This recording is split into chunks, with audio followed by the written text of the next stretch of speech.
Selena Gomez made her return to Instagram on Wednesday, just one day after vowing to take a break from social media for a while. The actress, 31, brushed off her recent Golden Globes drama as she took to her stories to promote a cooking video with chef Gordon Ramsay, 51. The Only Murders in the Building star shared a snap from the video, writing, "At Gordon stepped into my kitchen and showed me how to make an amazing breakfast burger." In the full clip, shared to Ramsay's YouTube, the duo was seen preparing the scrumptious breakfast together in Selena's kitchen, with a stunning view of the ocean behind them. The clip started with Gordon asking Selena what her favorite breakfast food was, to which she replied, "It depends.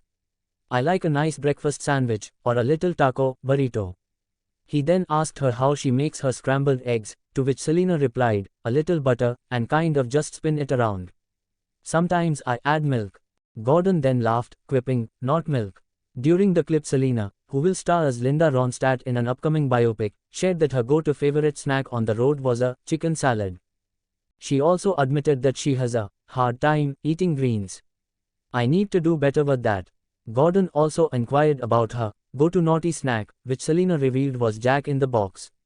Justin Bieber's ex proceeded to reveal her order at the fast food place, telling Gordon she gets 2 tacos, 2 egg rolls, curly fries and a chicken sandwich. Meanwhile, Gordon said his guilty pleasure was In-N-Out. After the pair wrapped up making their burgers, Selena exclaimed, "This is so good."